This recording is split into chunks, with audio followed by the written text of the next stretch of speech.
Hello दोस्तों, कैसे हैं आप सब। राम जी की पाठशाला में आपका बहुत बहुत स्वागत है। उम्मीद करता हूं आप सब अच्छे होंगे और आपकी तैयारी भी बहुत ही बेहतर ढंग से चल रही होगी।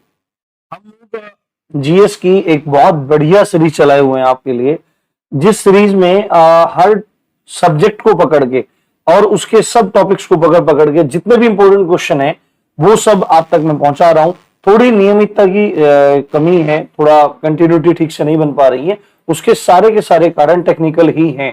कभी टाइपिस्ट की दिक्कत आ जाती है तो कभी कोई दिक्कत आ जाती है, तो धीरे धीरे करके ये सब चीज बहुत अच्छी हो जाएगी। आपको बस क्या करना है, आपको बस राम जी की पाठशाला का भरपूर सहयोग देना है और अपना प्यार आपको देते रहना है। आज जो मैं प्रश्न लेके आया हूं वो भारतीय संविधान सभा के हैं, और इससे पहले भी मैंने आपको भारतीय संविधान सभा के प्रश्न करवाए थे। स्पेशली ये वो प्रश्न वो हैं जो पुलिस एग्जाम से पूछे गए और अदर एग्जाम से पूछे गए हैं। यानी कि ये मतलब एक्सपेक्टेड क्वेश्चन नहीं है, ये वो है जो बार बार आपसे पूछे जाते हैं और बहुत ज्यादा इंपॉर्टेंट है। तो बिना देरी किए सबसे पहला क्वेश्चन देखते हैं हम लोग। एक सेकंड, मैं थोड़ा सा यहां पे कलर डिसाइड कर लेता हूं उसका। जी, सबसे पहला प्रश्न है, निम्नलिखित में से किस क्षेत्र में वर्ष 1813 के चार्टर अधिनियम के तहत भारत में अंग्रेजी नीति में मौलिक परिवर्तन आया। तो 1813 का जो चार्टर एक्ट था, उस चार्टर एक्ट के तहत भारत में जो अंग्रेजों की नीति थी उसमें क्या मौलिक परिवर्तन आया। तो आपको ध्यान रखना है, शिक्षा नीति में परिवर्तन किया गया। इसमें शिक्षा नीति में बहुत बड़ा परिवर्तन किया गया। ठीक है, और आपको पता ही था कि भारत में जो अंग्रेजी भाषा थी उसको शिक्षा का माध्यम बनाया गया। ठीक है, ये बात आपको ध्यान रखनी है। दूसरे प्रश्न की ओर बढ़ते हैं। दूसरा प्रश्न कह रहा है कि यूनाइटेड किंगडम यानी कि ब्रिटेन की बात हो रही है कि संसद में कौन से अधिनियम के बारे में कहा जाता है कि वो भारत के उदार तानाशाही और जिम्मेदार सरकार की उत्पत्ति के अंत को दर्शाता है। यानी कि यूनाइटेड किंगडम का कौन सा अधिनियम है, यूनाइटेड किंगडम की संसद में किस अधिनियम के बारे में बोला जाता है कि भारत में उदार तानाशाही का अंत जिसके माध्यम से हुआ और जिम्मेदार शासन सरकार की उत्पत्ति का अंत जिसके माध्यम से हुआ, वो कब कैसे दिखाया, वो कौन सा अधिनियम है। तो उस अधिनियम का नाम आपको याद रखना है, भारत सरकार अधिनियम 1919। 1919 का जो भारत सरकार अधिनियम था, इसको मॉन्टेग्यू चेम्सफोर्ड सुधार भी कहा जाता है, और इसके माध्यम से भारत में मतदान का अधिकार प्राप्त हुआ और पहली बार महिलाओं को भी मतदान का अधिकार इसके द्वारा प्राप्त हुआ। उसके बाद है, वह कौन सा अधिनियम था या कौन सा ऐसा कानून था डैश डैश डैश जिसने पहली बार विधायिका में द्विसदनीय व्यवस्था लागू की। आपको पता है विधायिका किसको कहते हैं? विधायिका कहते हैं किसे, जो कानून बनाने का काम करती है। कानून बनाने के लिए उत्तरदायी संस्था को विधायिका कहा जाता है, और संसद केंद्र में विधायिका है और राज्यों में विधानमंडल विधायिका कहलाती है। तो आपको पता है संसद में 2 सदन है, विधानमंडल में भी सामान्यतः 2 सदन होते हैं, जिसमें पहला सदन है आपका राज्यसभा संसद में और दूसरा सदन है आपका लोकसभा। ठीक है, प्राथमिक सदन कहा जाता है तो लोकसभा को कहा जाता है, द्वितीयक सदन कहा जाता है तो राज्यसभा को बात की जाती है। अगर मतलब एक नॉर्मल अगर बात की जाए तो लोकसभा राज्यसभा द्विसदनीय व्यवस्था है। तो ये द्विसदनीय व्यवस्था कब से लागू हुई, किस अधिनियम के माध्यम से लागू हुई, तो आपको याद रखना है भारत सरकार अधिनियम के द्वारा लागू हुई। ये क्वेश्चन ऐसे ही था, ये क्वेश्चन ऐसे ही था, और आपको अगर आएगा तो ऐसे ही आपको मिलेगा।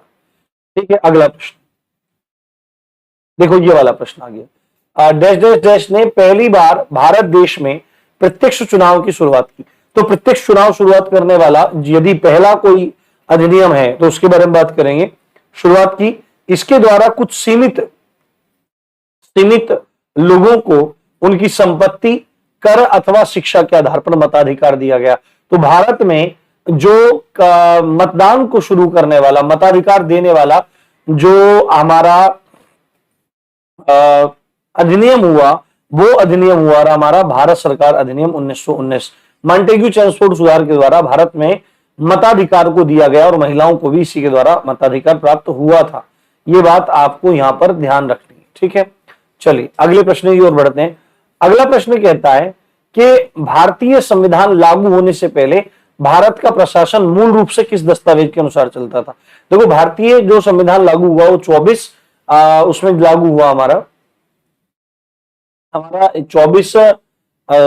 26 जनवरी 1950 को लागू हुआ, और लागू होने के बाद उसी हिसाब से सब काम चलता रहा। बट संविधान लागू होने से पहले वो कौन सा दस्तावेज था जिसके द्वारा भारत का नियम कायदा कानून चलता था?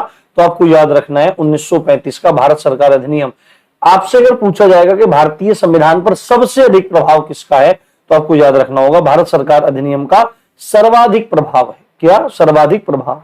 उसके बाद अगला प्रश्न है, संविधान सभा में किस देशी रियासत ने प्रतिभाग नहीं लिया था? ये उत्तर देना आपके लिए बहुत इजी होगा।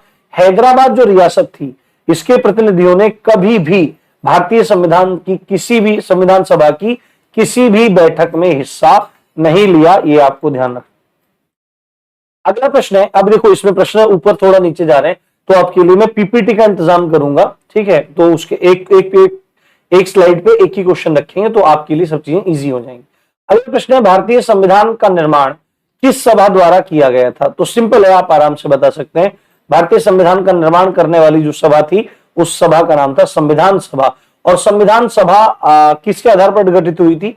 1946 में जो कैबिनेट मिशन आया था, उसकी संस्तुति के आधार पर यह बनकर तैयार। अगला प्रश्न है, 9 दिसंबर 1946 को नई दिल्ली में संविधान सभा की पहली बैठक हुई, और वो कहां पे हुई? संविधान सभा गृह में हुई, जिसे अब क्या कहा जाता है? तो आपको पता होना चाहिए कि संविधान सभा के चुनाव जो हुए वो जुलाई 1946 में हुए। कब हुए? जुलाई 1946 में हुए। चुनाव हो जाने के बाद हुआ क्या?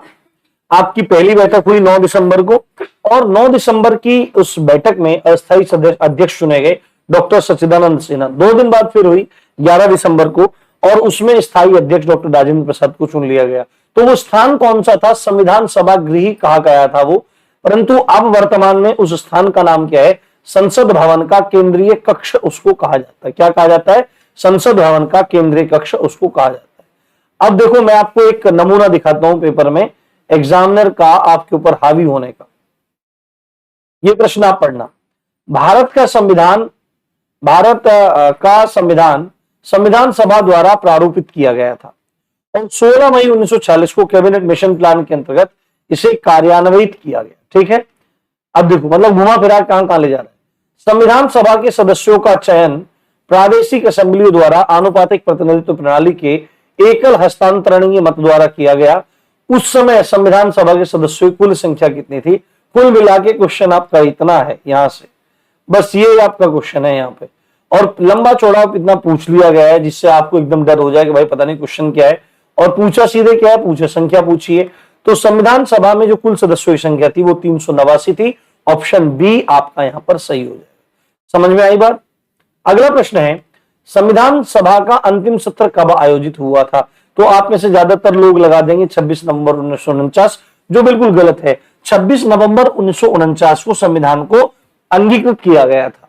ठीक है, अब अंतिम जो सभा हुई, अंतिम सत्र लगा संविधान सभा का, वो लगा आपका 24 जनवरी 1950 को। 24 जनवरी 1950 को संविधान सभा का अंतिम सत्र लगा था, ये आपको ध्यान रखना। अगला प्रश्न है, भारतीय संविधान को, क्वेश्चन नंबर 11, भारतीय संविधान को किस दिन अंगीकृत, अधिनियमित और आत्मर्पित किया गया? सामान्यतः यहां पर डेट लिखी होती है 26 नवंबर सन 1949 पर। अगर आपको इस तरह से दिखाई दे तो घबराने की जरूरत नहीं है, ये हिंदी कैलेंडर के हिसाब से है। भारत का जो हिंदी कैलेंडर है वो शक संवत है, जो 78 ईसा पूर्व में चला था, 78 ईस्वी में चला था। और एक विक्रम संवत है जो भारत में सामान्यतः यूज होता है, वो 57 ईसा पूर्व हुआ था।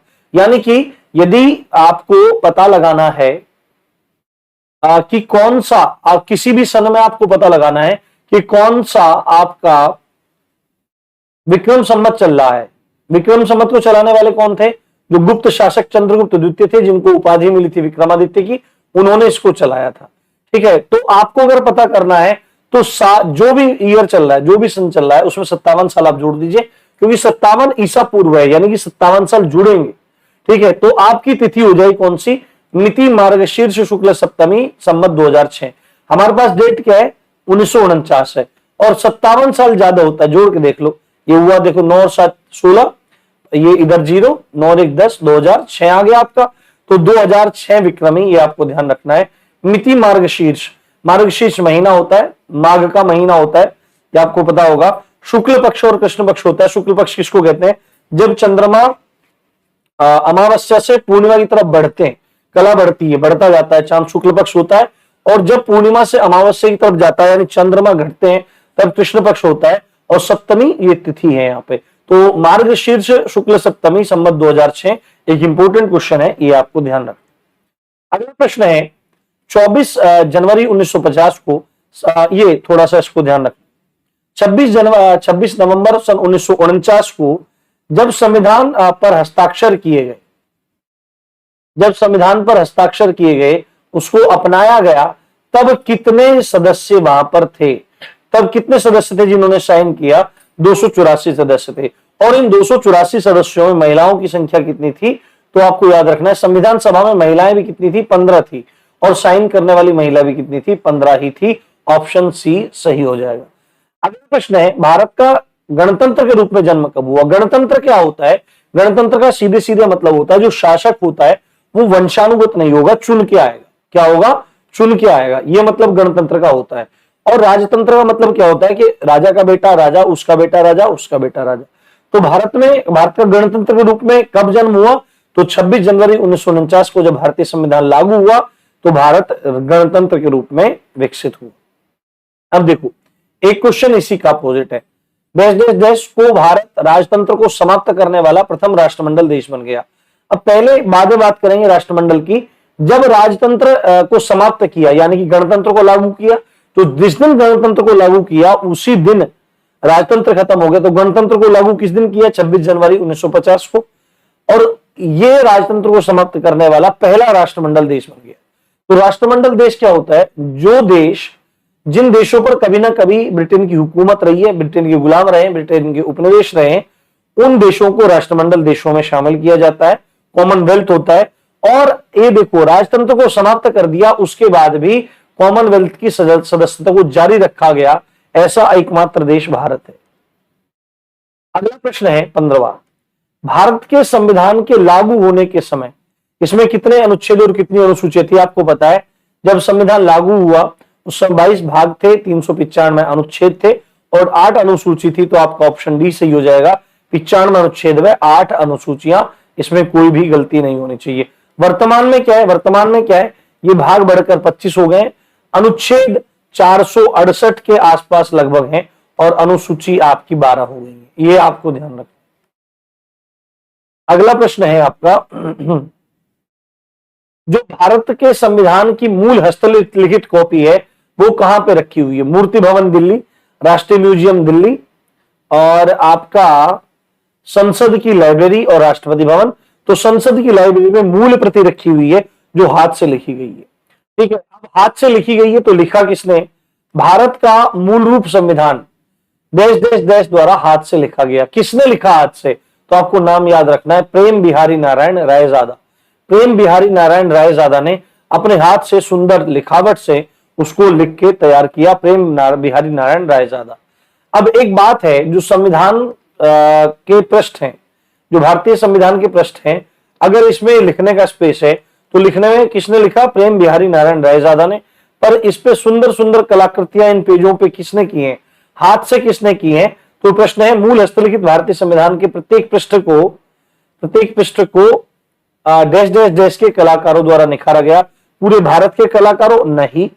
ठीक है, ये ऑप्शन नहीं है, पूरे भारत के कलाकारों ने नहीं। चित्रकला परिषद ने? नहीं। जे स्कूल ऑफ आर्ट्स ने? नहीं। किसने? शांति निकेतन के कलाकारों ने हाथ से मतलब उसको सजाया। अगला प्रश्न है, देखो हमारे पास डैश डैश डैश ग्रेनिवेल ऑस्टिन द्वारा गढ़ा गया एक शब्द है। नीचे यहां पर शब्द दिए गए, सहकारी संघवाद, दोहरी संघवाद, सहायक संघवाद और असम्मितिक संघवाद। तो इन चारों में से कौन सा शब्द है जो ग्रेनिवेल ऑस्टिन द्वारा गढ़ा गया है? और इस शब्द का मतलब क्या है? यह शब्द व्यवस्था करता है केंद्र में मजबूत सरकार की, लेकिन उसका मतलब यह नहीं है कि जो प्रदेश सरकारें केंद्र की नीतियों को चला रही हैं वो कमजोर हो जाएंगी। यानी कि एक शब्द है जिससे पता लगता है कि संघवाद तो है, मतलब देश में केंद्र भी है मजबूत और राज्य भी बने हुए हैं, संघवाद है, यूनियन है, पर सहकारी है, यानी कि एक दूसरे के ऊपर आश्रित करते हुए कार्य कर रहे हैं और कोई कमजोर नहीं है। तो ग्रेनविल ऑस्टिन ने सहकारी संघवाद शब्द को प्रयुक्त किया है। किसको? सहकारी संघवाद को प्रयुक्त किया है। ये बात आपको ध्यान रखनी है। अगला प्रश्न है हमारा, भारत की संविधान सभा की संघ शक्ति समिति का अध्यक्ष कौन था? तो जहां भी संघ आ जाएगा, जिस भी समिति के सामने संघ आ जाएगा, आपको याद रखना है जवाहरलाल नेहरू, उसका आंसर आपको क्लिक कर देना है। क्लियर बात समझ में आई? और आखिरी प्रश्न है हमारा, भारतीय संविधान में कानून बनाने की निर्धारित प्रक्रिया काफी हद तक डैश डैश डैश के संविधान पर प्रभावित है। तो भारत में विधि का शासन है और विधि का शासन कहां से लिया गया है? जापान से लिया गया है। तो कानून बनाने की निर्धारित प्रक्रिया कहां से ली गई है? जापान से ली गई है। ये बात आपको ध्यान रखनी है। उम्मीद करता हूं लेक्चर बहुत पसंद आया होगा। पसंद आया तो लाइक, शेयर और सब्सक्राइब करना ना भूलिए। हम पूरा का पूरा जीएस इसके माध्यम से ही करेंगे और आपके कामयाब होने की राह को आगे बढ़ाएंगे। तो इसी अच्छी बात के साथ आप देख रहे थे राम जी की पाठशाला। मैं हूं राम भारद्वाज। जय हिंद, जय भारत।